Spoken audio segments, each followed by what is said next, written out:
All right, I'm back on the corner of 2nd and Chestnut. Gonna walk through Society Hill a little bit, I think. It's a beautiful day, and I'm not quite hungry yet, so I'm gonna walk around a little bit before I get some lunch. Uh, so this is interesting. Today I want to talk a little bit about video games, I guess, and being able to be a good training partner and simulating people for jiu-jitsu matches. So I guess a good starting point is I was talking to my drills and skills class today, which first drills and skills is a class that we have on Wednesdays at the Jiu-Jitsu Company in Old City, Philadelphia.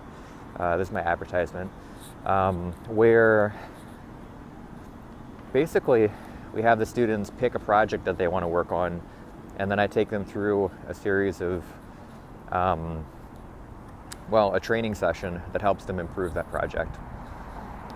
And what ends up happening is when you do a bunch of projects and you do project-based learning, like, okay, I'm going to work on this for a couple months, I'm going to work on this for a couple months, and it's organized and there's a systematic thought process to it, then what ends up happening is over time you get better at project-based learning, and you get better at picking something, learning something, becoming skillful at something.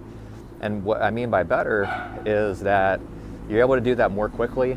You're able to grab a sandwich, chew the sandwich, swallow the sandwich, digest the sandwich, and end up with an end product much, much more quickly.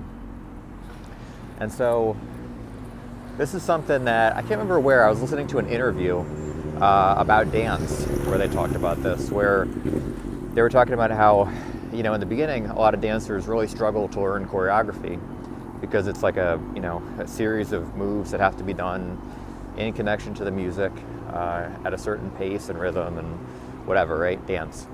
And then as they gain more experience, they become much more capable of digesting new dance sequences much more quickly. So they get a new piece of choreography and they can learn it and become skillful at it much more quickly than when they were novices at it. And a similar thing I think happens with traditional martial artists and like katas. For example, when I used to do Kung Fu, in the beginning, I really struggled to remember like the sequence of moves that you were supposed to do in like one of the forms. And then after a couple of years of practicing, and I would practice a lot, I was able to learn new sequences much, much more quickly, and then become competent at those sequences much more quickly than I had previously done. And so I think it's the same thing with project-based learning in jiu-jitsu, where, at first it takes a little bit of time to get the hang of it.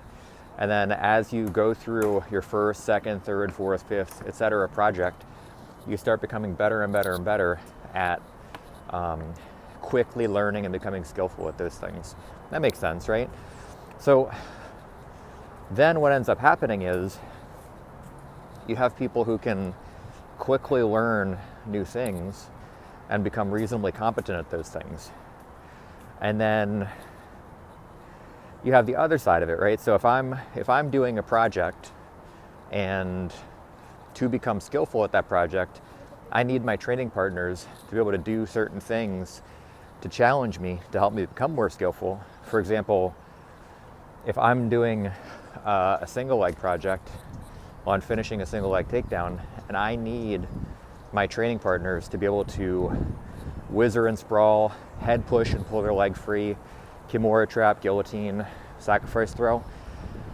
If I need my training partners to be able to pose those challenges to me so that I can become more skillful at my single leg takedown, then I need training partners not only who can do those things, but if they don't do those things, who are willing to simulate those things for me and who can quickly learn how to do those things if they don't know how to do them. And so I think that's part of the value. I think that's part of the value of learning new things regularly and getting your ability to digest new things higher and higher, and I guess speeding your metabolism up for learning new things, is that you can be a better service to your training partners, because if they need you to do certain things that you currently don't know how to do, you should be able to pick those things up, at least like on a surface level, fairly quickly. And then as you gain experience, like for example, when my students are competing in certain events or a super fight or whatever, and I know that their division generally has a tendency to have certain skill sets. Like for example, if I have a purple belt or a brown belt that is competing in a male's featherweight or light featherweight division, and I know that their division has a lot of people that play berimbolo, inversions, kimura traps, K-guard, things like that, then when I train with them, because I'm fairly experienced in jiu-jitsu and also project-based learning, I can pretty quickly be a good training partner who can simulate those things for them. I can't simulate being 135 or 145 pounds because I'm 165, and I'm not willing to lose 20 pounds for that. But what I can do is I can simulate the movements. I can turn the amount of strength down or up based on what I need to use. And I can give them a feel for some of the movement patterns that they're going to come across competing against those people. If it's the other way, if I have a student who is 220 pounds and their division requires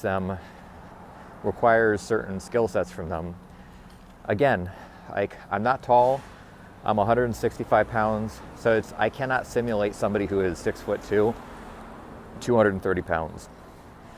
But what I can do is I can try to simulate the techniques so they at least get a surface level feeling for what those things feel like. I can try to use more strength, and I'm fairly strong, so I can simulate some aspects of that, like maybe strong gripping, heavy hip pressure on top of half guard, things like that. But again, I can't simulate every aspect of it in like a perfect, like one-for-one simulation, but I can simulate parts of it. And then I can also coach my students who are 220, 230 pounds, 6 foot, whatever, to do certain things to help simulate that for the student who needs it. And so, but that's only possible because a lot of my students are used to this kind of project-based learning. So if I ask them to, like, I don't know, if I teach them, okay, well, Mike really needs you to go for kimura traps from when he plays top of deep half guard or when he plays bottom of deep half guard. If I have a student that is a similar body type and size but doesn't play kimuras, I can show them the ropes, the basic foundational elements of it, and I'm confident that they can pick those parts up quickly enough to be able to be a decent training partner for Mike or whoever else needs that simulation. It reminds me a little bit too of video games, which is what I mentioned at the very beginning, in that I was reading an interview. It might have been a book or an interview about a book, but this guy was a Street Fighter player, and he was talking about how in his, I guess he was in a country where, certain characters in Street Fighter were played more often than other characters in the arcades, I guess. And so what ended up happening is, I don't know, let's say he played like Zangief or something, right? Or Chun-Li. And so he got really, really good at Chun-Li, and that's his A game, right? That is the character that he is best at, and she has very specific techniques and skills that come along with that particular character.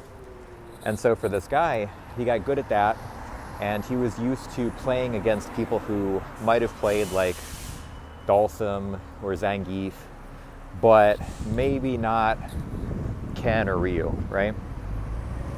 And so the problem is that when he would compete internationally, there were people who played Ken and Ryu, and he didn't have any training partners to play Chun-Li versus Ken or Ryu, because everybody that he would train with either plays Chun-Li or Zangief, right? And so what he ended up doing is learning how to play those other characters by studying the games that international competitors would play. And in learning how to play those other characters, Ken and Ryu, for example, he was able to understand how they work and then apply that knowledge to playing Chun-Li or Zangief better against them internationally.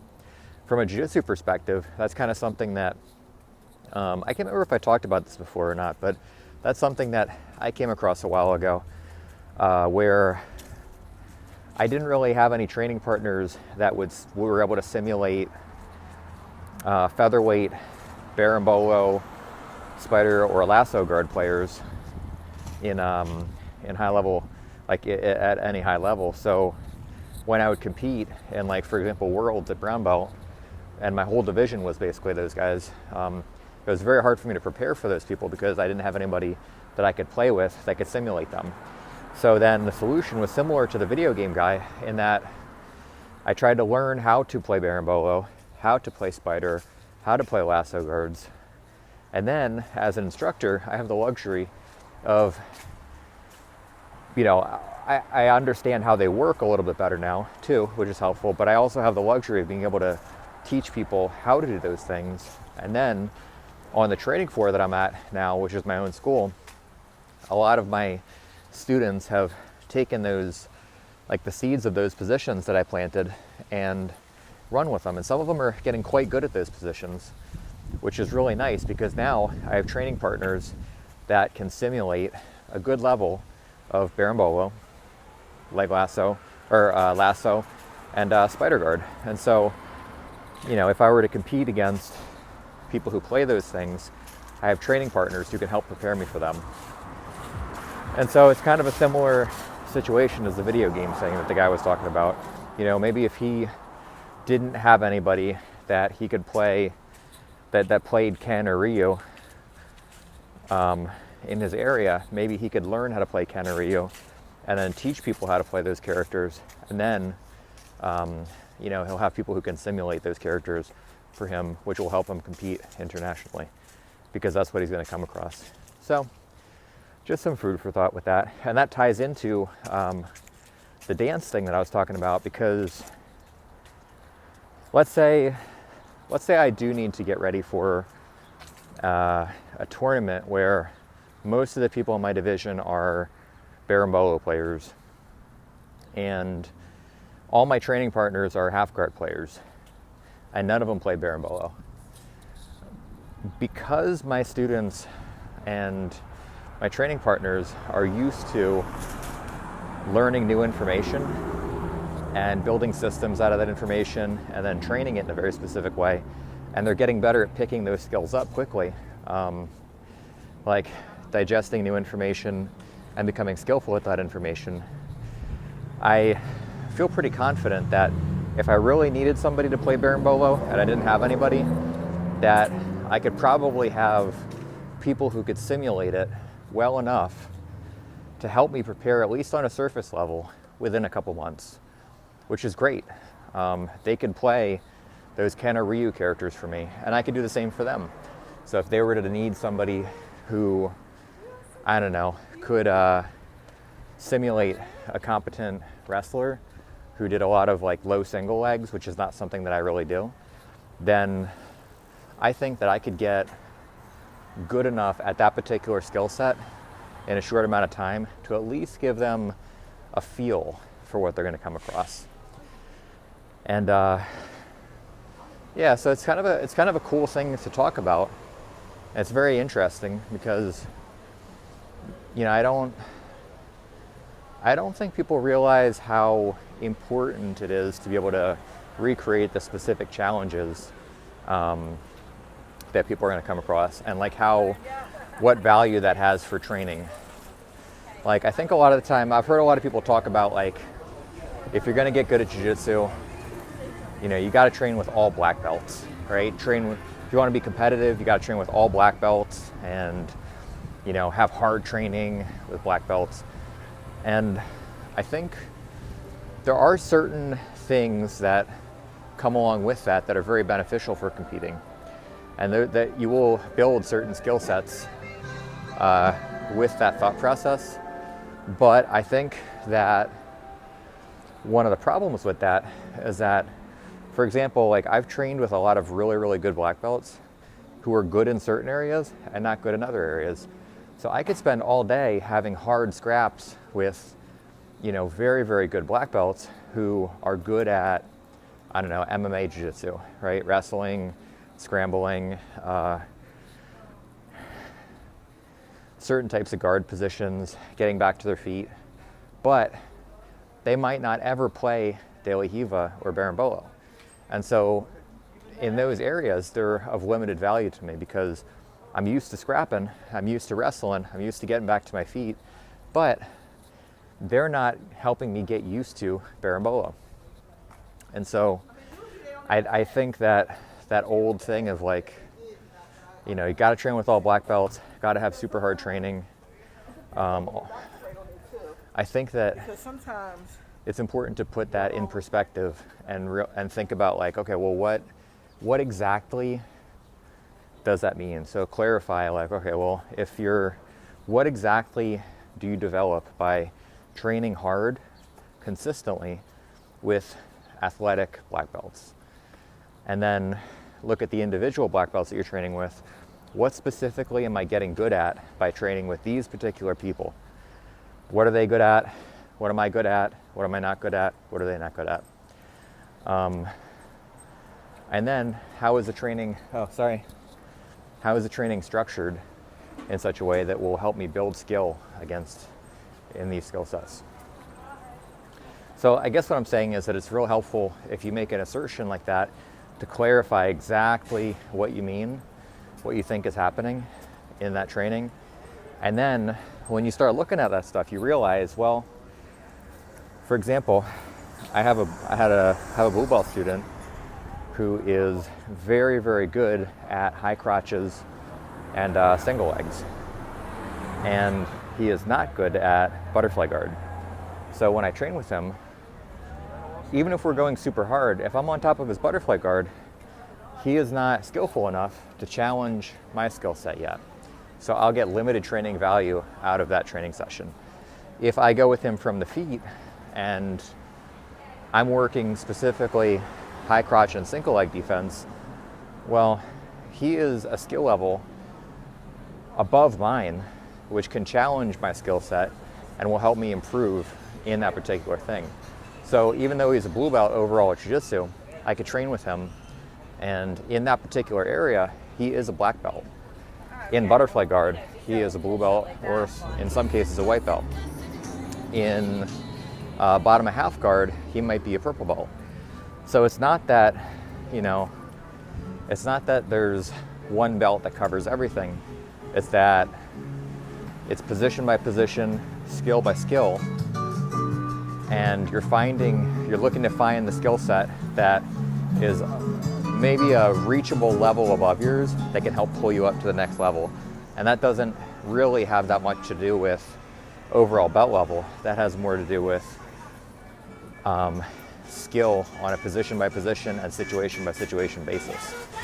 And so that's where it really helps to be very, very specific about what you want to accomplish in a training session and what skills you want to develop, what level you're at currently in those skills, and what your training partners are good at, what your training partners are bad at, what you're good at, what you're bad at, and then building your training around those things. And then choosing training partners who can simulate the challenges and the skill sets that you're likely to come across in a tournament, for example, if you're preparing for a tournament, or I don't know, if you're training for specific training partners. Like let's say, let's say you have a training partner named Tanya, who is exceptional at head and arm chokes from top of the mount position. And every time you train with Tanya, she gets the top of half guard, shoulder pressure passes, and then head and arm chokes you. Well, you can train with people who, if she's a 9 out of 10 in that skill set, and you're a 2 out of 10 on bottom of half guard and a 1 out of 10 at defending the head and arm choke, then rather than training with Tanya all the time and holding yourself, like making yourself bonkers about like, oh man, I cannot stop her from doing that and getting stressed out about it, you're better off trying to find a training partner who is 2 out of 10 or 3 out of 10 from those positions that can challenge you, and it's still reachable. You can still win sometimes. Like if they're 2 out of 10, if they're 3 out of 10 on top of half guard and you're a 2 out of 10, then that's reachable. You can win those situations sometimes. And so you train with them until they help build your skill level up to that next level. And then your head and arm choke, maybe you train with somebody else who's got a 2 out of 10 head and arm choke and you have a 1 out of 10 defense, and then you build your skill level up like that. And in that way, your training partners are effectively simulating Tanya for you, which eventually, if you train and build your skill, you should be able to get to 3 out of 10, 4 out of 10, 5 out of 10, etc., until your skill level is such that you've been prepared to deal with the challenges and the level that Tanya has in those things. So just some food for thought about that. So simulation, skill development, video games, playing different characters. It's a lot to chew on. Anyway, my arm's getting tired from holding this phone, so I'm gonna call it a day on that one. I probably said half of the stuff before in another video, but I don't know, maybe it's a different take on it. All right, talk to you later, bye.